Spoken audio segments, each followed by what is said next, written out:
ಪ್ರಭು ಶ್ರೀರಾಮಚಂದ್ರನ ಬಗ್ಗೆ ಅವಹೇಳನ ಮಾಡಿದ ಪ್ರೊಫೆಸರ್ ಭಗವಾನ್ ಅವರನ್ನ ಬಂಧಿಸಿ ಅವರ ವಿರುದ್ಧ ಕಠಿಣ ಕಾನೂನು ಕ್ರಮ ಜರುಗಿಸುವಂತೆ ಶ್ರೀರಾಮ ಭಕ್ತರು ಪುತ್ತೂರು ಪೊಲೀಸ್ ಠಾಣೆಗೆ ದೂರನ್ನು ನೀಡಿದ್ದಾರೆ.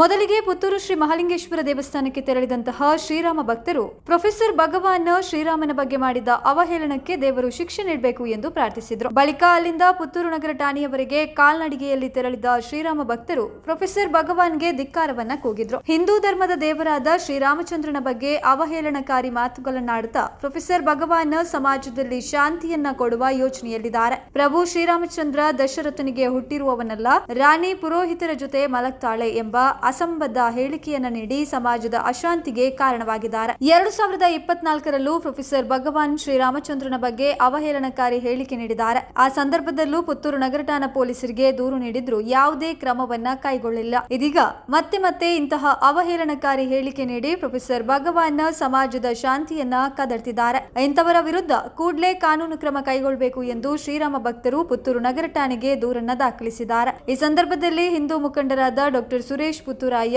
ಮುರಳೀಕೃಷ್ಣ ಹಂಸದಡ್ಕ, ರಾಜೇಶ್ ಬನ್ನೂರು, ಹರಿಪ್ರಸಾದ್ ನೆಲ್ಲಿಕಟ್ಟೆ, ಬಾಲಚಂದ್ರ ಸೊರಕೆ, ಅಜಿತ್ ರೈ ಹೊಸಮನೆ, ಶಿವಭಟ್, ರತನ್ ನಾಯರ್, ಸತೀಶ್ ನಾಯ್ಕ, ಮಹೇಶ್ ರೈಕೇರಿ, ಜಯಪ್ರಕಾಶ್ ಅಮೈ ಮೊದಲಾದವರು ಉಪಸ್ಥಿತರಿದ್ದರು.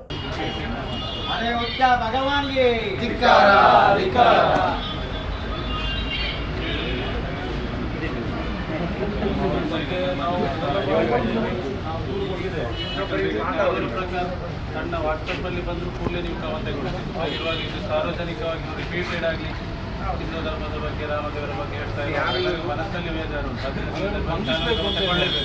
ಬಂಧಿಸಬೇಕು, ಕ್ರಮ ಅಲ್ಲ, ಬಂಧಿಸಬೇಕು ಅಂತೇಳಿ ನಮ್ಮ ಒತ್ತಾಯ. ರಾಮ ಭಕ್ತರಾಗಿ ನಾವು ಉತ್ತರ ಮಾಡೋದು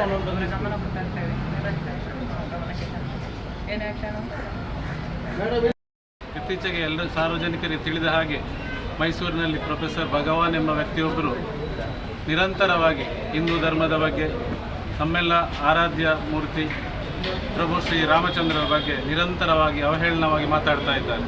ಕೇವಲ ಅವಹೇಳನ ಅಲ್ಲ, ನಮಗೆ ಹೇಳಲಾಗದ ಶಬ್ದಗಳಲ್ಲಿ ಅತ್ಯಂತ ಅವಾಚ್ಯ ಶಬ್ದಗಳನ್ನು ಸಹ ಬಳಸಿ ಮಾತಾಡ್ತಾ ಇದ್ದಾರೆ. ಇದು ನಮಗೆಲ್ಲ ಹಿಂದೂ ಭಕ್ತರಿಗೆ, ಶ್ರೀರಾಮನ ಭಕ್ತರಿಗೆ ಎಲ್ಲರಿಗೂ ಬಹಳ ನೋವನ್ನು ಮತ್ತು ಆಕ್ರೋಶವನ್ನು ಉಂಟು ಮಾಡಿದೆ.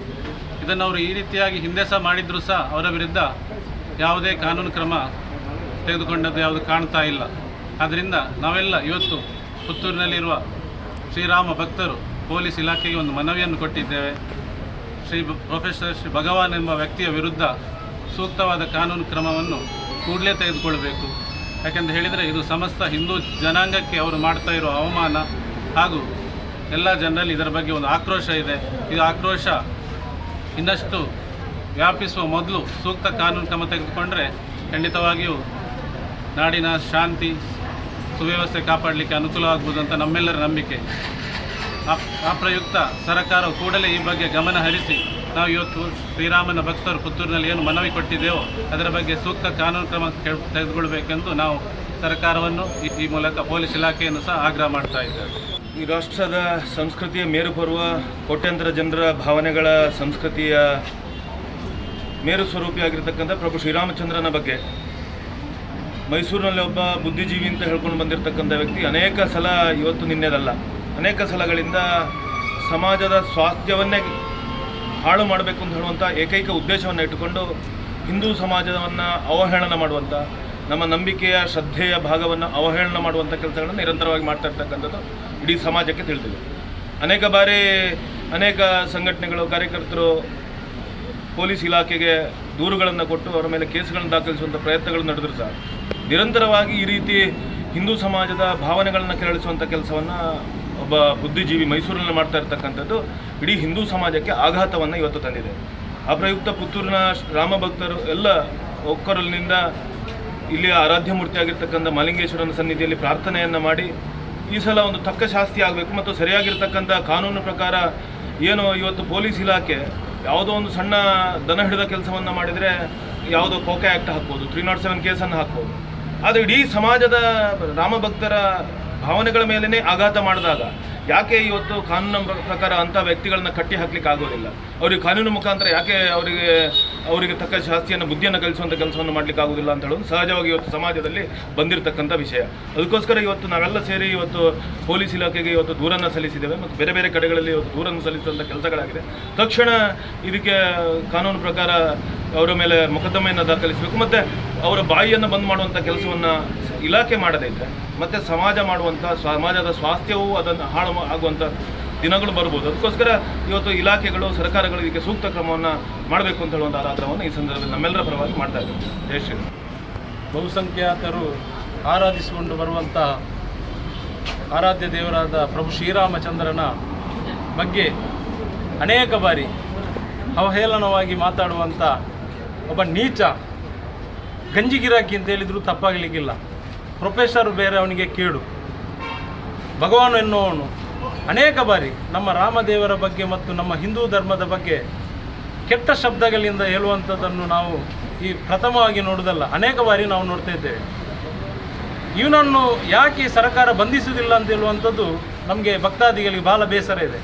ಯಾಕೆಂತ ಹೇಳಿದರೆ, ಈಗಾಗಲೇ ಮುರಳಿ ಭಟ್ ಅವರು ಹೇಳಿದಾಗೆ ಏನಾದರೂ ಒಂದು ದನ ಕಳ್ಳವಾದರೆ ದನ ಕಳ್ಳತನ ಆದರೆ ಅದನ್ನು ಹಿಡಿದುಕೊಟ್ರೆ ಅವರ ಮೇಲೆ ಸ್ವಯಂ ಪ್ರೇರಿತವಾಗಿ ಪ್ರಕರಣ ದಾಖಲಾಗ್ತದೆ.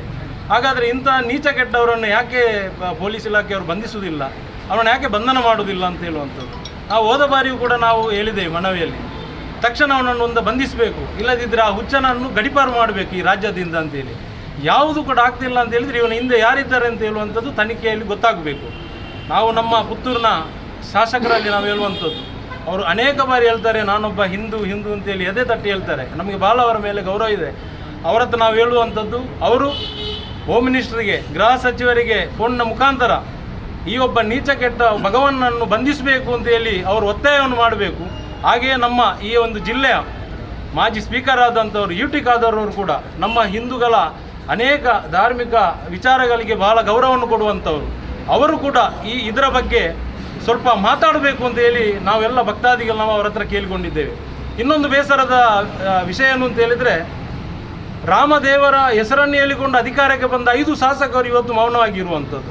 ಇದನ್ನು ಸಹ ನಾವು ಪ್ರಶ್ನೆ ಮಾಡಬೇಕಾಗ್ತದೆ. ನಾವು ಕೆಲವರಿಗೆ ಬೇಸರ ಆದರೂ ಇದು ತೊಂದರೆ ಇಲ್ಲ. ಯಾಕೆಂತ ಹೇಳಿದರೆ, ರಾಮದೇವರ ಹೆಸರನ್ನು ಹೇಳಿಕೊಂಡು ಅಧಿಕಾರಕ್ಕೆ ಬಂದವರಿಗೆ ಇವತ್ತು ರಾಮನನ್ನು ನಿಂದನೆ ಮಾಡುವಾಗ ಇವರು ಎಲ್ಲಿ ಹೋಗಿದ್ದಾರೆ ಅಂತ ಕೇಳುವಂಥ ಪ್ರಶ್ನೆಯನ್ನು ನಾವು ಕೇಳಬೇಕಾಗ್ತದೆ. ನಾವು ಹೇಳುವಂಥದ್ದು ಇಷ್ಟೇ, ಆ ಪಾಪಿ ಏನು ನಮ್ಮ ದೇವರನ್ನು ನಿಂದನೆ ಮಾಡಿದಾನ, ಅವನಿಗೆ ಎಷ್ಟು ಪಾಪ ಅವನಿಗೆ ಸಿಗ್ತದ, ಅಷ್ಟೇ ಪಾಪ ಅದನ್ನು ನೋಡಿ ನಮ್ಮ ನಿದ್ರೆಯಲ್ಲಿರುವಂಥ ಹಿಂದೂಗಳಿಗೆ ಕೂಡ ಅದು ತಡ್ತದೆ ಅಂತ ಹೇಳುವಂಥದ್ದು. ಇನ್ನಾದರೂ ಎಚ್ಚೆತ್ತುಕೊಳ್ಳಿ. ಮುಂದಿನ ದಿನಗಳಲ್ಲಿ ಈ ಭಗವಾನನ್ನು ಬಂಧಿಸದಿದ್ದಲ್ಲಿ ಪುತ್ತೂರಿನಿಂದ ನಾವು ಬೃಹತ್ ಆದಂಥ ಪ್ರತಿಭಟನೆಯನ್ನು ಮಾಡುವ ಮುಖಾಂತರ ಸರ್ಕಾರಕ್ಕೆ ನಾವು ಎಚ್ಚರಿಕೆಯನ್ನು ಕೊಡುವಂಥ ಕೆಲಸ ಕಾರ್ಯವನ್ನು ರಾಮ ಭಕ್ತರು ಮಾಡಲಿಕ್ಕಿದ್ದೇವೆ ಅಂತೇಳಿ ಈ ಮೂಲಕ ನಾವು ತಿಳಿಸ್ತಿದ್ದೇವೆ.